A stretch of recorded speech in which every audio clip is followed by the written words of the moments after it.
Olá, olá, tudo bem? Boa tarde, boa tarde. Tudo bem com você? Seja bem-vindo, seja bem-vinda a mais uma conversa sobre direito eleitoral. Estão me ouvindo? Todos me ouvem? Começando a semana com questões CESP-SEBRASP. Exatamente. Hoje a gente corrige analista judiciário, área judiciária do TRE Tocantins. Deixa eu só atualizar aqui, pronto, já estou aparecendo, agora sim, sei que vocês estão me vendo. Tudo bem com você? Deixe eu falar aqui com o pessoal que já está no chat. Boa tarde para você que não está no chat, mas está na aula. Boa tarde. Tico, Matheus, Adriane, Marden, Carlos, Rodrigo, Patrícia, Adriana, Carla, Luciano, Alan. Olá, olá. Gilberto, Márcio, Fatime, tudo bem? Tudo bem com vocês? Tudo bem, Tiara, Adriane, Aureni, Sara, tudo bem? Marielle, Marden, Matheus, Elisete, Nívia. Oi, Letícia, tudo bem? Ronilda, Adriana, Adriane. Oi, Érica, oi, Luciano, Gabi, Rosimeire, Fadina, Shirlene, Cris, Kátia, Elisama. Tá muito calor aí no Piauí, Marden? Oi, Márcia, oi, Deia, oi, Vini. Tudo bem? Kátia, Ana Paula, Gilmara, Carolina, Raquel, Adelma, Wellington, Bruno. Já foi todo mundo? Acho que já. Beta. Estamos de volta. Oi, Raira. É Raira ou Raíra? Não sei. Olá, olá. Oi, Edneia. Sejam todos bem-vindos, sejam todas bem-vindas. Simone. Então vamos, hein? Iniciando a semana com a corda toda. Eu trouxe a última prova que nós tivemos realizada pelo CESP-SEBRASP, que é TRE Tocantins. Hoje, analista judiciário, área judiciária. Oi, Ageu, tudo bem? E a gente vai corrigir essa prova, conversar um pouquinho, mas lembra que eu disse para vocês que todas as vezes que a gente se depara com uma questão onde há muitas dúvidas e essa questão segue sem solução para alguns alunos, eu volto na questão para conversar. Então, tá bom. A questão da aula passada, que falava dos 70% e dos 30%. Então, eu trouxe de volta a questão para ver se vocês vão entender dessa vez. E vamos lá, hein? Quem ficou com dúvida, segunda chance para não ter mais dúvida. Eu conversei na semana passada e eu lembro que no chat uma aluna me perguntou: professor, então é possível que um partido político, porque hoje tem que ser partido político e não mais coligação, lembra disso? Não mais coligação. Então, um partido político pode lançar, por exemplo, duas candidatas ou dois candidatos, ele não está obrigado a lançar 10 ou o número fechado, porque eu dei como exemplo 10 vagas. E eu falei que sim. Eles não estão obrigados, porque a lei fala em até 100% mais um. Então, se é até 100% mais um, ele não está obrigado a nominata com o número fechado. Porque a obrigação do partido, a obrigatoriedade do partido é o 30% e o 70%. Beleza? Então, a gente volta nessa questão daqui a pouquinho. Para quem está chegando aqui sem material, não tem problema. Material no link na descrição do vídeo, pasta com o meu nome, horário e data da live de hoje. Material você também pode buscar no blog Professora Raquel Tinoco ou no Instagram, link da bio, @prof. Raquel Tinoco, certo? Não se inscreveu no canal? Inscreva-se. Então vamos, hein? Lei 9504 de 1997, artigo 10, parágrafo 3º. Ele fala que o partido preencherá no mínimo 30%, no máximo 70%, com candidaturas de cada sexo, leia-se hoje cada gênero, masculino ou feminino. E aí vem SEBRASP e traz uma assertiva, e todo mundo ficou assim bem preocupado, porque ela parecia certa, mas Sebrasp considerou errada. E na aula passada eu expliquei a vocês que ele considerou errada, porque nós devemos levar em consideração o número que efetivamente resulta dessa conta. Então, aplicando-se o que prevê o artigo 10 caput, então aquele partido vai buscar uma nominata que preencha aqui as vagas a que ele tem direito, mas se ele não conseguir, ele vai ter que ir reduzindo o número maior, não é? Até que ele consiga chegar aos percentuais de 30 e 70. Isso ele está obrigado. Você entendeu? Preencher com 30, preencher com 70, ele está obrigado. O que ele não está obrigado é lançar o número fechado. Então vamos, hein? Trouxe aqui a questão. Vamos lá. Trouxe aqui a questão para que a gente volte nela. Ó, a reserva de candidaturas por sexo definida na lei significa que nenhum dos sexos poderá ocupar mais de 70% e menos de 30% do número de candidaturas a que tem direito. Então, lembra disso? Que muita gente não concordou com a resposta, Sebrasp considerou errada e o pessoal ficou, gente, mas onde que isso está errado? E eu falei para vocês, olha, o erro está nas candidaturas a que o partido tem direito. Por quê? Porque eu vou aplicar esses percentuais no número que efetivamente for lançado. E aí me perguntaram, então quer dizer que ele pode lançar duas candidatas ou dois candidatos? Ele pode. Então vamos lá, hein? Vamos lá. Vou lá no caput primeiro, a gente começa do caput. Cada partido poderá registrar candidatos para a Câmara dos Deputados, Câmara Legislativa, Assembleias Legislativas e câmaras municipais, no total de até 100% do número de lugares a preencher, mais um. Então vamos, hein? Então, vamos lá. Total de número 100% mais um. Então, exemplo, hein? Exemplo. 9 cadeiras. 9 cadeiras naquela Câmara Municipal. 9 cadeiras naquela Câmara Municipal. Ó, meu exemplo, hein? 9 cadeiras naquela Câmara Municipal. Quero que você me diga... Se eu tenho 9 cadeiras, porque é assim que funciona, dos lugares a preencher. Então, estou em uma eleição municipal, certo? Aquele município é pequeno, Então, eu tenho 9 cadeiras, que é o mínimo de cadeiras para uma Câmara Municipal. Obrigada, Priscila. Então, digam-me, quantos candidatos ele pode registrar para essas 9 cadeiras? Mateus já veio com a resposta dele. Quantos candidatos ele pode lançar para essas 9 cadeiras? Estou esperando você. Todo mundo concorda com 10, não é isso? 100% mais 1 é igual a 10. Perfeito, perfeito. Então, isso é o que ele tem direito.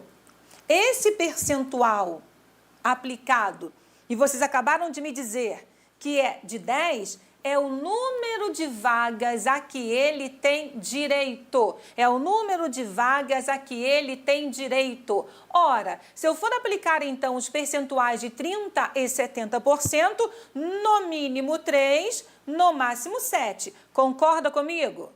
Cadê? Quero ver você concordando. Então, se eu for aplicar o percentual, se eu for aplicar o percentual obrigatório nas 10 vagas, eu terei que ter no mínimo 3 e no máximo 7. Todo mundo concorda? Então, vou fazer uma pergunta para você agora. Isso quer dizer, então, que esse partido, ao invés de lançar 3, não pode lançar 2? E aí? Fala para mim. Esse partido, ao invés de lançar 3 no mínimo, ele pode lançar 2 no mínimo? Deixa eu colocar meus óculos para enxergar você muito bem. Érica acabou de dizer que ele pode. Isso mesmo, Cris. Cris, Então, se ele lançar 3 mulheres, tem que lançar 7 homens. Se ele lançar 3 homens, tem que lançar 7 mulheres. Se ele estiver lançando 10. Ele pode lançar menos de 10? Sim ou não? Ele pode, gente. Porque, veja, até 100% dos lugares a preencher. Ora, se ele lança 2, no mínimo, 2 corresponde a 30% de 10? Cadê? 2 corresponde a 30% de 10? Não. Então quer dizer que ele pode lançar menos de 30% das vagas a que ele tem direito? Veja, se eu acabei de perguntar para você, se ele pode lançar 2 candidatas e você me disse que sim, é porque ele pode lançar menos que 30% das vagas a que ele tem direito. Ele não pode lançar menos de 30% das vagas que ele efetivamente está preenchendo. Ao invés de lançar 10 candidatos em uma nominata, ele pode lançar 7 candidatos em uma nominata? Estou perguntando para você. Ao invés de lançar 10 candidatos em uma nominata, ele pode lançar 7 candidatos em uma nominata? Sim ou não? Ele pode lançar menos.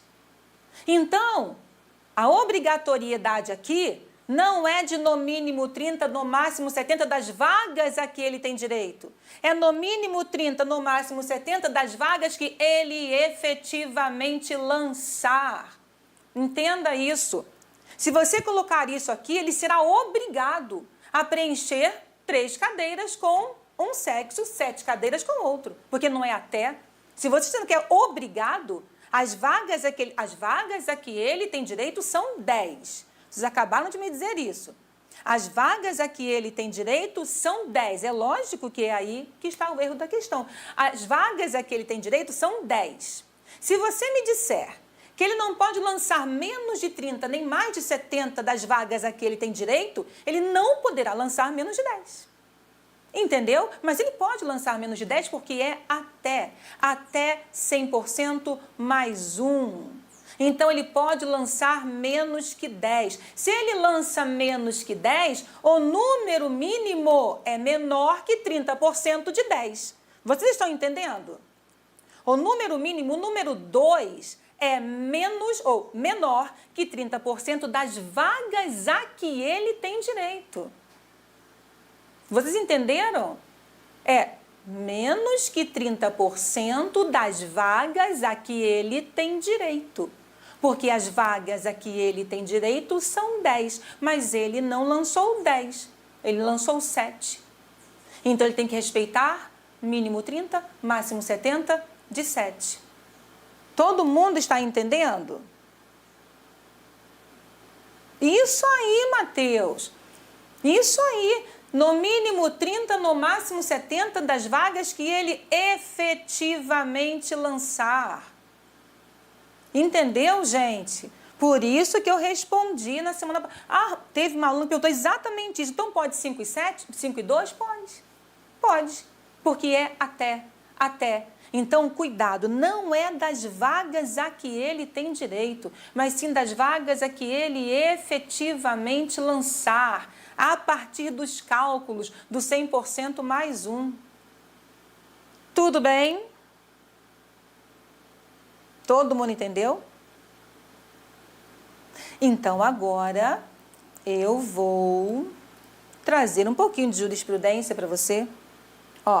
Todo mundo entendeu, né? Entendido perfeitamente, é o que eu estou vendo você colocar. Eleições proporcionais, vagas, preenchimento, percentuais mínimo e máximo de cada sexo, candidatos registrados.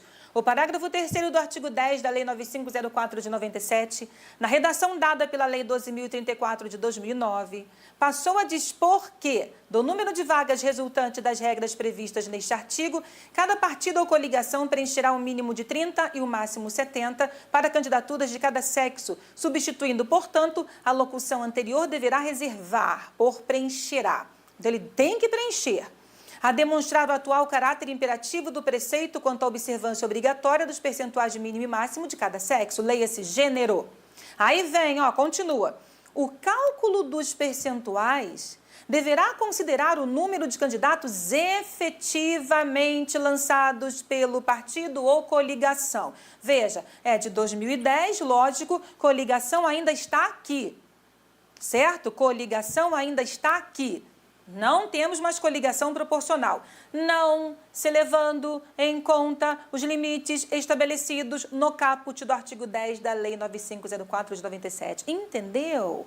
Número de deve-se levar em consideração o número de candidatos efetivamente lançados por partido ou coligação. Esquece coligação. Aí eu vim com outra jurisprudência, que é de 2022, que eu achei interessantíssima. Um partido político, na última eleição municipal, se eu não me engano, acho que foi, ele lançou, não, acho que foi na última eleição geral, ele lançou uma candidata, uma mulher só, entendeu? Na nominata dele tinha apenas uma mulher. Lógico que isso acabou chegando ao TSE, por causa de impugnação, porque ele não respeitou a reserva de vagas. E aí vem a seguinte decisão. Os partidos políticos e federações, nas eleições proporcionais, devem registrar ao menos 2 candidatas para o cargo disputado, de modo a se atender os percentuais mínimos e máximos de gênero, entendeu? Ao menos 2, mas tá bom. Se ele lança ao menos 2, quando ele tem direito a 10 vagas, ele está lançando menos de 30% de 10. Tudo bem? Ele não pode lançar menos de 30% da sua nominata. Ele não pode reservar menos de 30% da sua nominata. Pode 7? Pode. Certo? Pode 8? Pode 9? Pode 10? Pode. Entendeu? Certo? E aí o TSE falou, tá bom, olha, mas seja qual for a sua nominata, você não pode registrar menos que 2 candidatas. Então, essa jurisprudência é interessante. Todo mundo entendeu, né? Então, agora vamos para a nossa aula de hoje. Ninguém mais em dúvida. Então, parabéns. Isso mesmo, Érica. No mínimo 2 mulheres, segundo jurisprudência do TSE. Agora vamos, hein? Questão número 1. Questão número 1. Analista judiciário, área judiciária.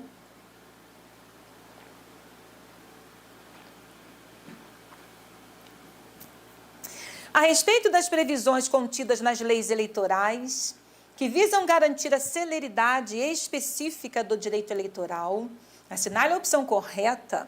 Letra A. Os processos eleitorais têm prioridade de tramitação, com preferência sobre habeas corpus e mandado de segurança originários da Justiça Comum?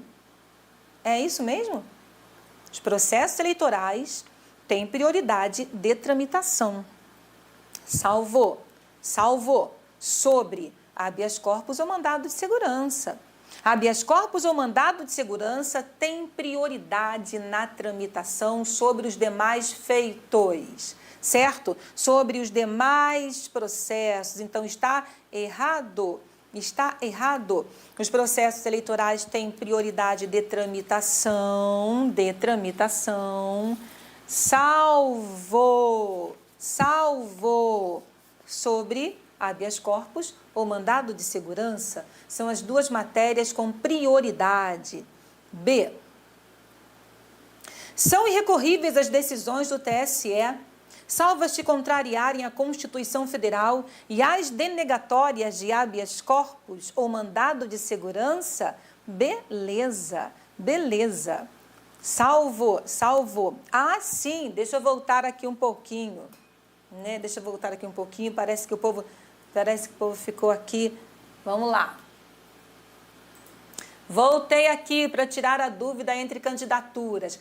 Eu falei candidatas porque, em regra, o número mínimo é para o gênero feminino. Mas, gente, quando a gente fala em percentual de no mínimo 30, no máximo 70, para candidaturas de cada sexo ou de cada gênero, é porque ele não poderá registrar menos de 2 mulheres ou menos de dois candidatos do gênero masculino, menos de 2 candidatas do gênero feminino.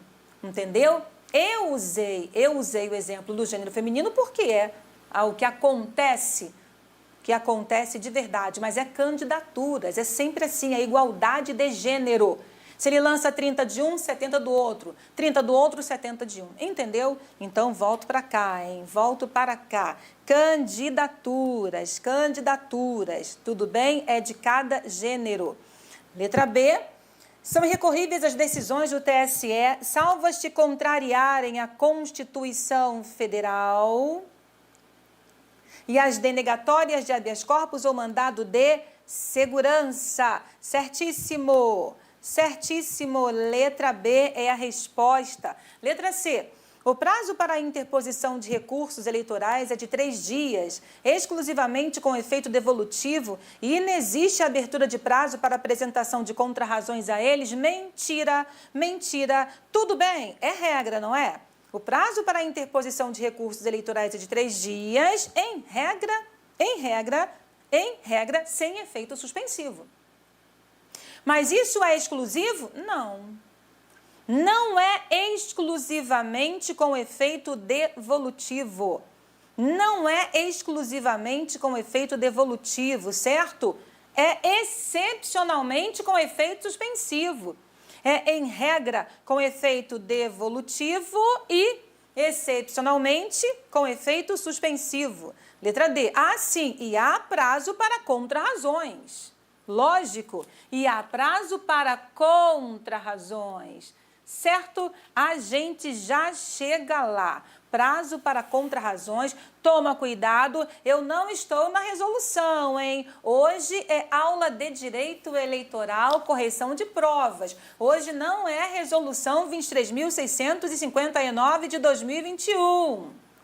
Atenção, estamos falando de recursos eleitorais no Código Eleitoral. Letra D. Não há a garantia de vitaliciedade aos juízes dos tribunais eleitorais que servirão por 2 anos no máximo e nunca por mais de uma investidura? Errado. Tudo bem, não há garantia de vitaliciedade mesmo, porque eles exercem mandato temporário. Então, não há garantia de vitaliciedade mesmo, porque eles exercem mandato temporário, mas não é no máximo 2, é no mínimo. Permanecem no mínimo por 2 anos, nunca podendo permanecer por mais de 2 biênios consecutivos. Salvo motivo justo, permanecerão por no mínimo 2 anos. No mínimo 2 anos, nunca permanecendo por mais de 2 biênios, né? Mais de 2 mandatos consecutivos. Letra E. É de 2 anos o prazo para o trâmite de processo eleitoral que possa resultar em perda de mandato? Não. É de 1 ano. Lei 9504 de 1997, conferindo os feitos eleitorais no período entre o registro das candidaturas até 5 dias, os feitos eleitorais no período entre o registro das candidaturas até 5 dias após a realização do segundo turno das eleições terão prioridade para a participação do Ministério Público e dos juízes de todas as justiças e instâncias, ressalvados os processos de habeas corpus e mandado de segurança. O tribunal dará preferência ao recurso sobre quaisquer outros processos, ressalvados os de habeas corpus e de mandado de segurança. Então, prioridade aqui é do habeas corpus e do mandado de segurança. Letra B. São irrecorríveis as decisões do TSE, salvo as que contrariarem esta Constituição e as denegatórias de habeas corpus ou mandado de segurança. Letra C. Letra C. Sempre que a lei não fixar prazo especial, o recurso deverá ser interposto no prazo de 3 dias. A gente fala que é o prazo universal dos recursos eleitorais. Então, prazo de 3 dias da publicação do ato, resolução ou despacho. Os recursos eleitorais não terão efeito suspensivo, é a regra, mas, porém, contudo, todavia, o recurso ordinário interposto contra a decisão proferida por juiz eleitoral ou por TRE, que resulte em cassação de registro, afastamento do titular ou perda de mandato, será recebido pelo tribunal competente com efeito suspensivo. Então, eu trouxe para você uma das exceções. Eu trouxe para você uma das exceções para o recebimento do recurso com efeito suspensivo. Essa não é a única. Então, nada de exclusivamente devolutivo. Nada de exclusivamente devolutivo. 278. Interposto recurso especial contra a decisão do Tribunal Regional.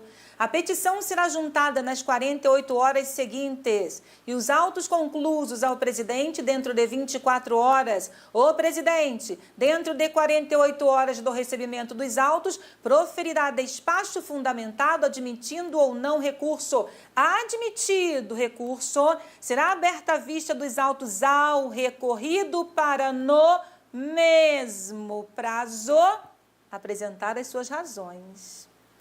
Aí está. Aí está. O presidente profere despacho em 48 horas e cabe contrarrazões em 48 horas. Certo? Opa, certo? Então, nada de 10 dias aqui, hein? Nada de 10 dias aqui. Tudo bem? Nada de 10 dias aqui. Então, é cabível sim contrarrazões no prazo de 48 horas, é um exemplo. Letra D.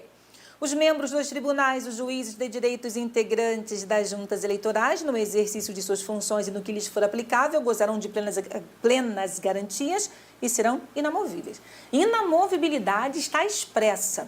Vitaliciedade não dá, gente. Eles não têm como ser vitalícios se eles vão cumprir um mandato de 2 anos. Entendeu? Tá aqui, ó. Os juízes dos tribunais eleitorais, salvo motivo justificado, servirão por 2 anos no mínimo. É mandato temporário. E a letra E, nos termos do inciso 78 do artigo 5º da Constituição, considera-se duração razoável do processo que possa resultar em perda de mandato eletivo, período máximo de 1 ano. E não de 2 anos. De 1 ano e não de 2 anos. Então, gabarito, letra B. Gabarito, letra B. Segundo, hein? Vamos lá. Segunda questão. Primeira questão, gabarito, bola. Segunda questão. De acordo com a legislação vigente no país, o TSE. Peraí, Patrícia está perguntando se tem que aguardar o aviso. Eles vão avisar se foi deferido ou indeferido, Patrícia. Érica, tirar o prazo das contrarrazões será o mesmo do prazo do recurso? Não, Érica, nem sempre. Nem sempre. Entendeu? Aqui você já viu, ó. Prazo do recurso, se não houver outro, 3 dias. Prazo de contrarrazões, 48 horas. Então, depende, né? Depende. Deixa eu voltar aqui. Ó. Ah, entendi o que você quer falar. Não. É isso mesmo. Aqui, ó. Interposto recurso especial contra a decisão do TRE.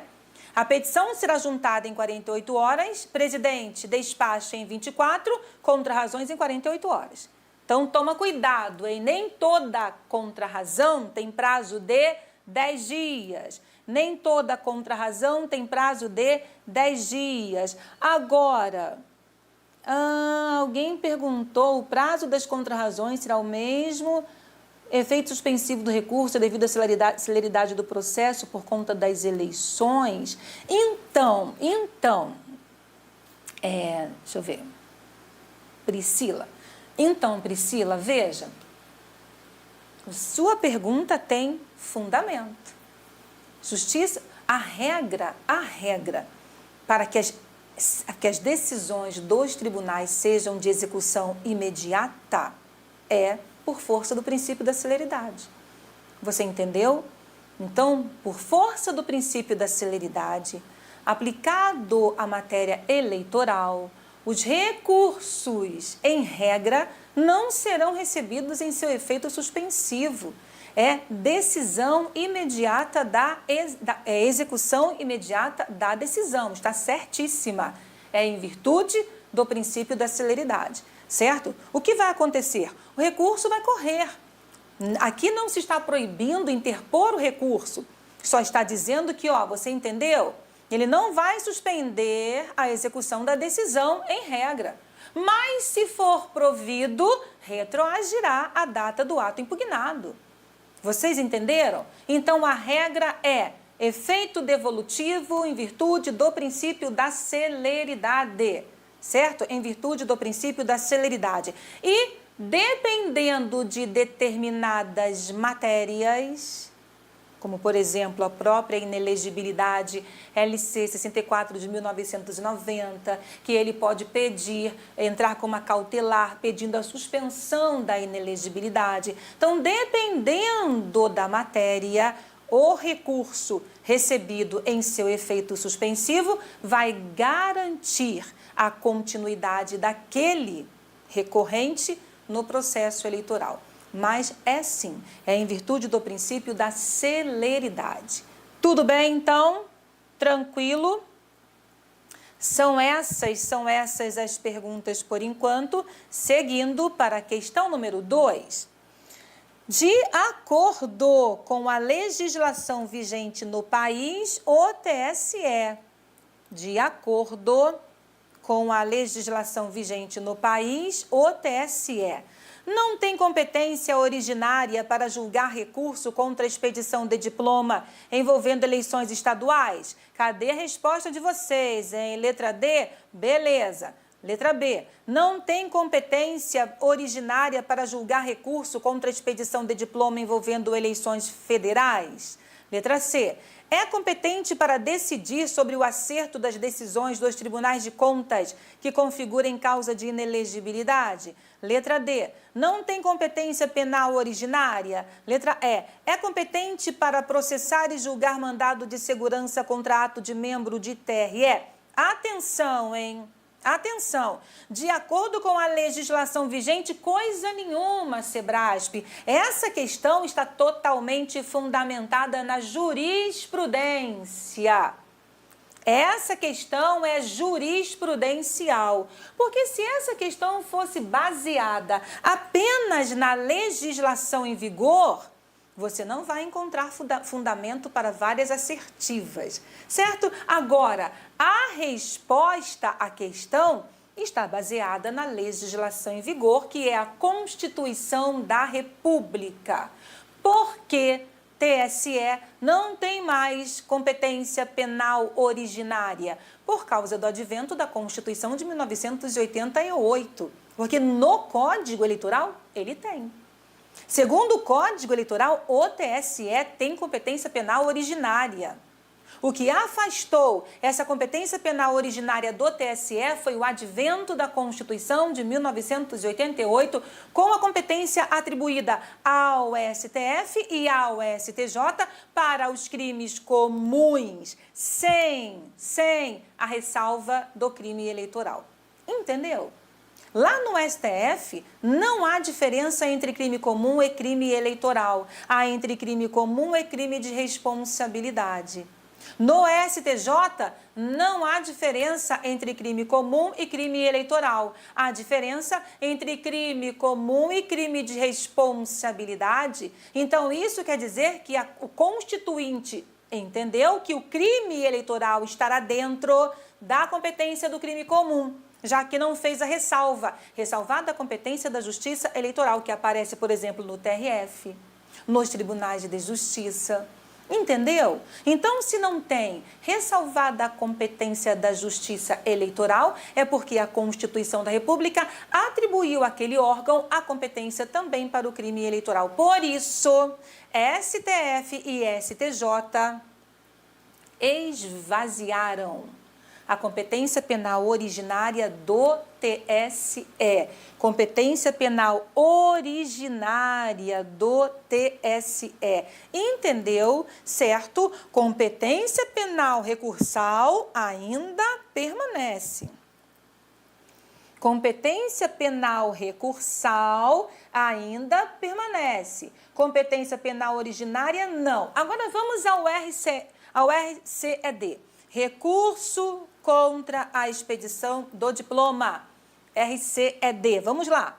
Gente, se a decisão for proferida por juiz eleitoral, competência do TRE. Se a decisão for proferida pelo TRE, competência do TSE. Se a decisão for proferida pelo TSE, competência do próprio TSE. Viu só que bonitinho? Então, se juiz, eu estou numa eleição municipal, juiz decide contra a expedição, juiz decide pela cassação de um diploma, não é? Em virtude de ausência de condição de elegibilidade ou presença de inelegibilidade. Contra essa decisão do juiz eleitoral em uma eleição municipal, cabe recurso contra a expedição do diploma perante o TRE. Eleição estadual, competência do TRE. Se tem recurso contra a expedição do diploma, contra essa decisão, ele segue ao TSE. Federal, mesmíssima coisa, competência de TRE, recurso segue ao TSE. Agora, se for uma eleição presidencial, competência do TSE, o recurso fica no próprio TSE. Por quê? Aí você pensa, não entendi nada disso, porque não é recurso. Peraí, não é recurso. Se é recurso, aí você para, né? Você fala assim, se é recurso, você ia completar. Você ia completar. Se é recurso contra a decisão do TSE, eu vou para aí você para. STF? Não cabe. Porque recurso contra a decisão do TSE ao STF só cabe quando essa decisão for contrária à Constituição da República ou denegatória de habeas corpus ou mandado de segurança. Cabe recurso contra a expedição de diploma ao STF contra a decisão de TSE? Claro que não. Então, se não cabe, quem vai julgar? O próprio TSE. E olha que interessante, hein? Por que essa questão ela é uma questão interessante? Porque quando a gente fala de competência recursal, não é isso? Competência para o recurso, a gente não fala de competência originária. A gente fala de competência recursal. Então, por que cargas d'água? Está dizendo aqui na letra A que a competência é originária. Que a competência é originária. Simples, porque o recurso contra a expedição do diploma, embora tenha cara de recurso, a natureza é de ação eleitoral. Entendeu? Embora ele tenha cara de recurso, nome de recurso, ele não é considerado um recurso, ele é considerado uma ação eleitoral. Tudo bem? Beleza, mas você vai continuar chamando ele de recurso. Entendeu? Então vamos, hein? Vamos para a letra C. É competente para decidir que o acerto das decisões dos tribunais de contas, para decidir sobre o acerto das decisões dos tribunais de contas se configura em causa de inelegibilidade? Não, não é. Não é. Quando o Tribunal de Contas encaminha para o TSE, para o TRE, para a Justiça Eleitoral, o seu exame de contas, a análise técnica das contas, e ele opina pela rejeição das contas, a Justiça Eleitoral só pode receber e fazer o enquadramento. É enquadramento. certo? Não pode, de forma alguma, decidir sobre o acerto da análise, que possa configurar inelegibilidade. Então, só vai enquadrar, certo? Se as contas são sanáveis ou insanáveis. Fora isso, não pode adentrar na competência do Tribunal de Contas. Tudo bem? E a letra E é competente para processar e julgar mandado de segurança contra ato de membro de tribunal? Não. Isso não está no texto nem mesmo do Código Eleitoral. O Código Eleitoral fala, é competente para processar e julgar mandado de segurança contra ato do TRE. E não contra a decisão de membro do TRE.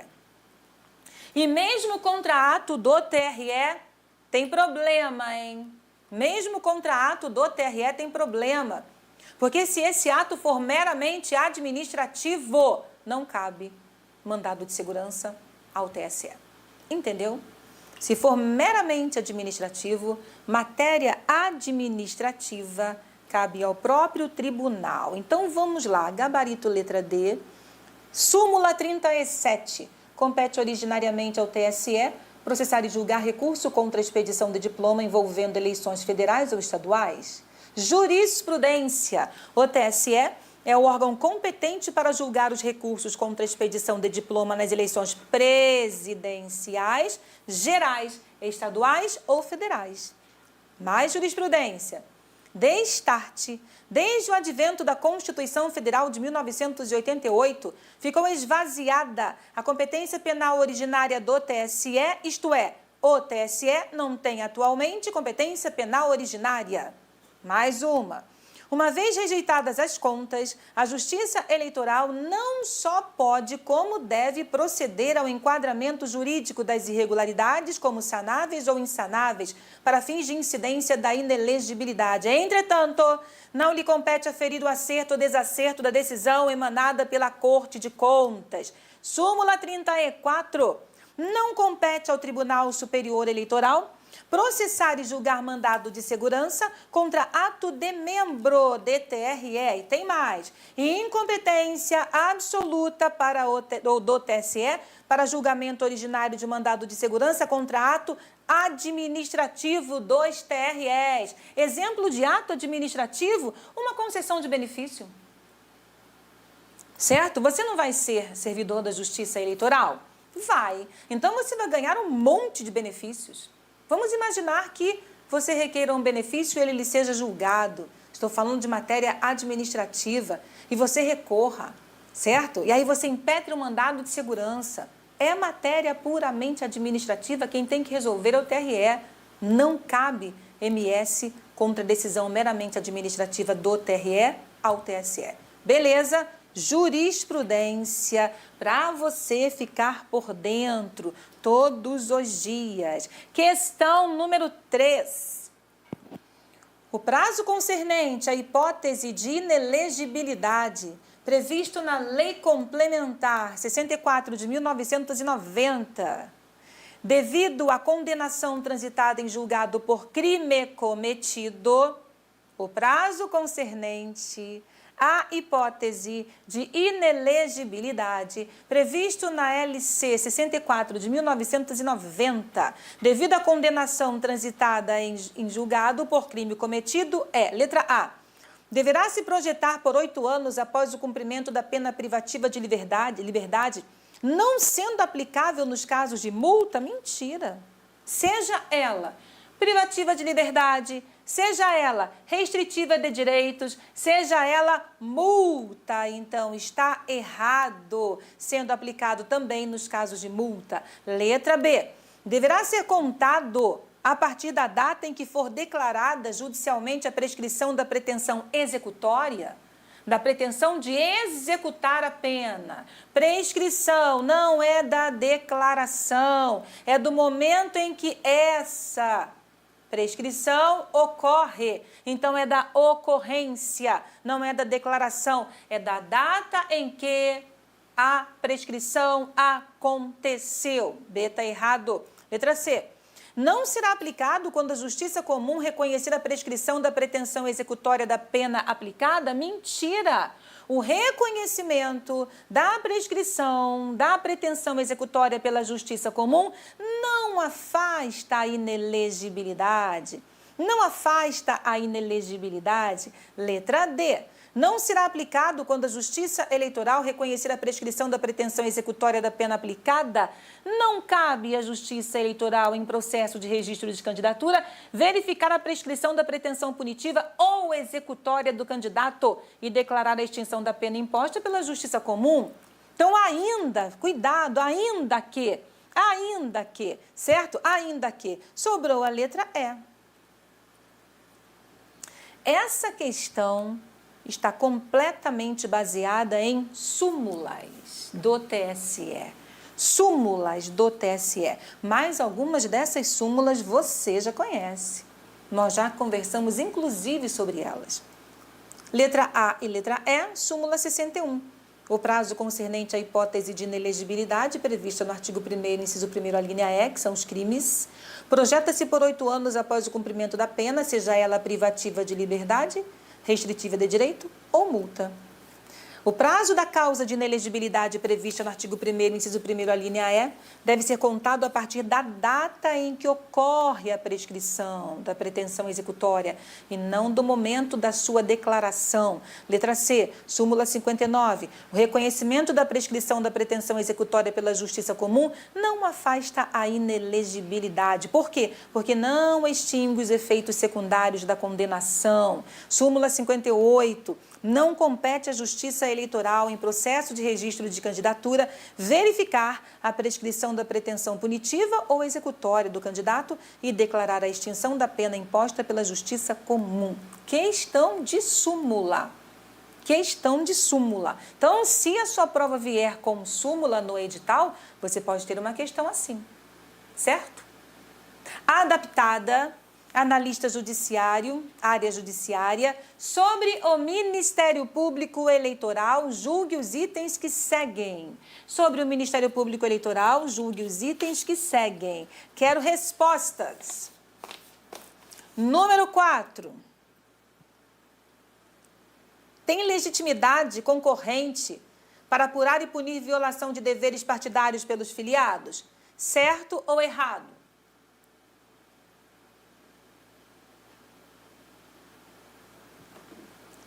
Certo ou errado? Foi de errada, Érica, Bruno, Elisete. Parabéns. Parabéns, você acertou. Errado, errado. Lei 9096 de 95. A responsabilidade, gente, não é do MP. Não é. A responsabilidade, certo? Para apurar e punir violação de deveres partidários pelos filiados é pelo competente órgão de acordo com o estatuto, viu? É matéria interna. Não é MP. É filiação partidária, gente. Olha a autonomia. Filiação partidária. Não é, ele não tem legitimidade concorrente nem exclusiva, não tem. Isso cabe ao próprio partido de acordo com o seu estatuto, ele que vai definir. Número 5, não poderá impugnar registro de candidatura que já tenha sido impugnado por partido político ou coligação. E aí, certo ou errado? Não, também não é o corregedor regional eleitoral. Nós estamos diante de matéria interna corporis. Violação de dever partidário pelo filiado.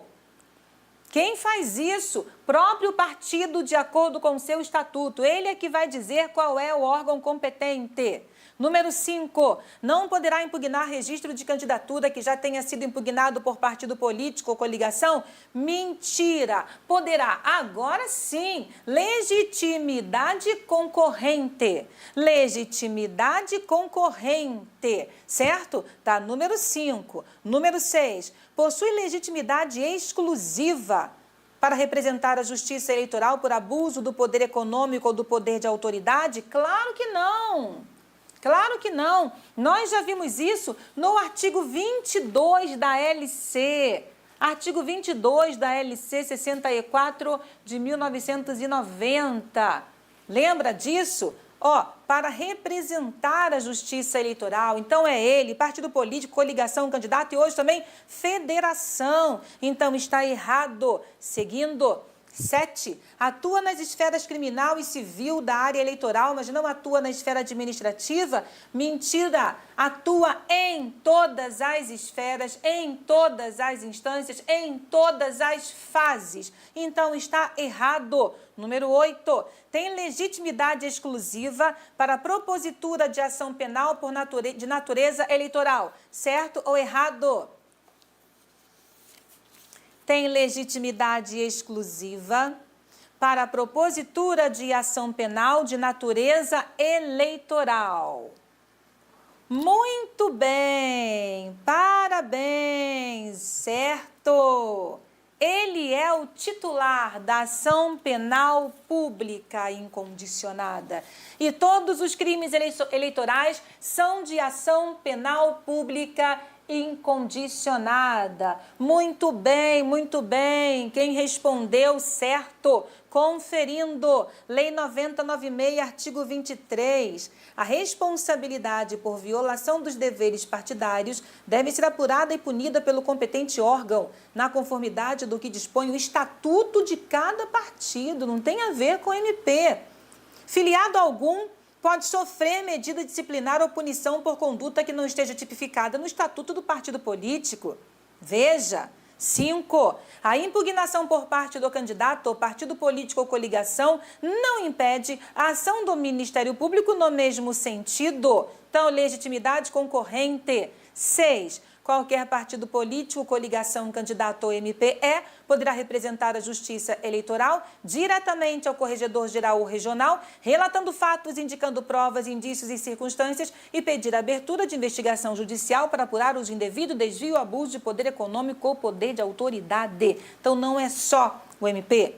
LC 75 de 93. Compete ao Ministério Público Federal exercer no que couber junto à Justiça Eleitoral as funções do Ministério Público, atuando em todas as fases e instâncias do processo eleitoral. 8. As infrações penais definidas neste Código são de ação pública. Se são de ação pública, o MP é o titular exclusivo da ação penal pública. Marden disse que ficou em dúvida por causa da palavra exclusivo. Não, é ele mesmo. Nenhum outro legitimado pode ingressar com a ação penal pública incondicionada. Não pode, certo? Só o MP. Só o Ministério Público pode ingressar com a ação penal pública. A ação penal pública tem titularidade exclusiva no Ministério Público. E aí, se o Ministério Público quedar inerte, se ele não impulsionar o feito, cabe ação penal privada subsidiária da pública. Isso não é exclusividade do MP. Entendeu? Cabe ação penal privada subsidiária da pública. Isso não é. Aí não, é ação... Por quê, gente? É ação penal privada. Toma cuidado. A legitimidade exclusiva para...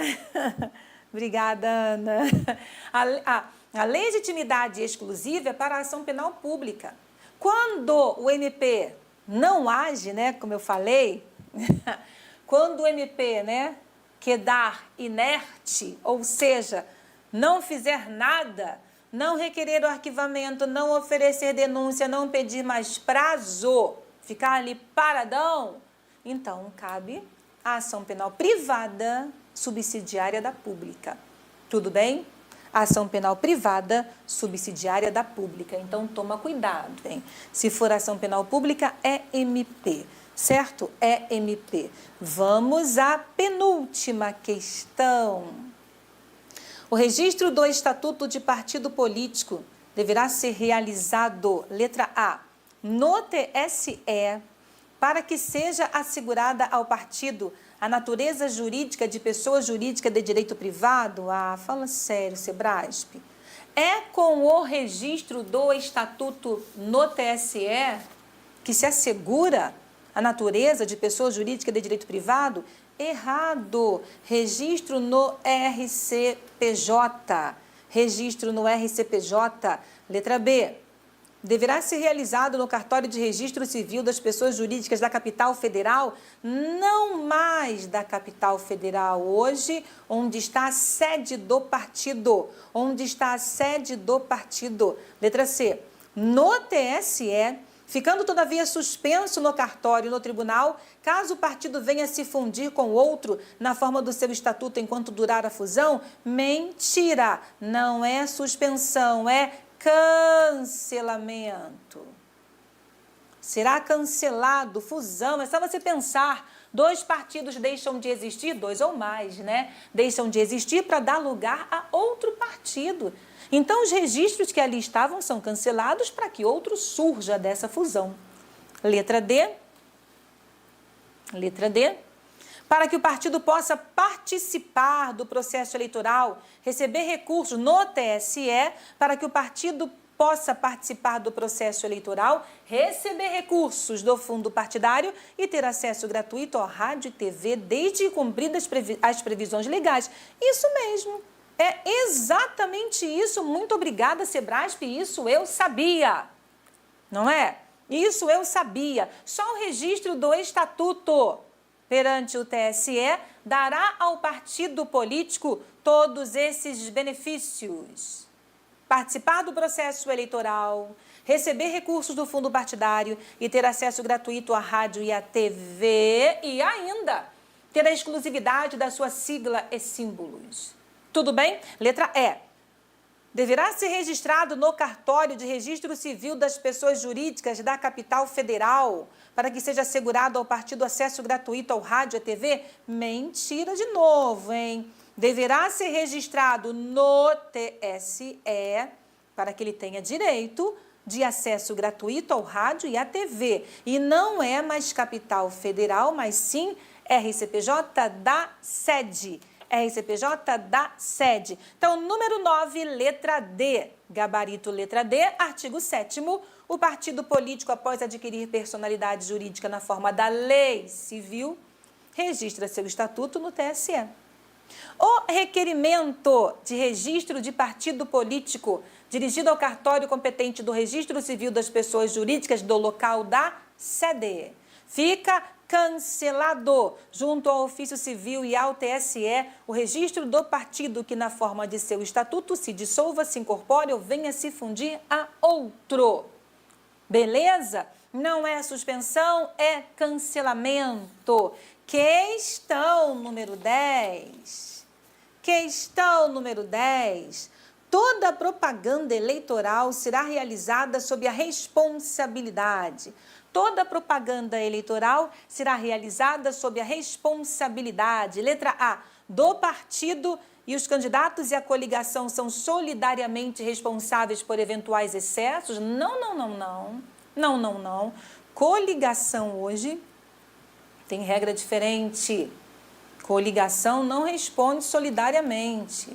Somente os partidos, ainda que integrantes daquela coligação, que deram causa ao excesso. B.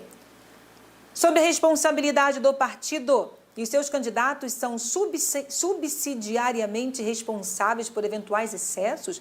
Responsabilidade subsidiária? Não. Responsabilidade solidária. Responsabilidade solidária. Então, responsabilidade do partido.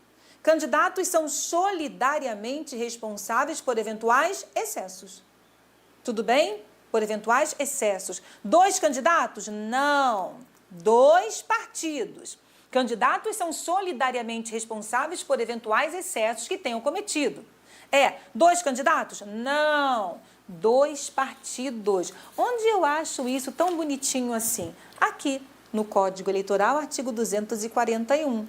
Toda propaganda eleitoral será realizada sob a responsabilidade dos partidos e por eles paga, imputando-se-lhes solidariedade nos excessos praticados pelos seus candidatos e adeptos.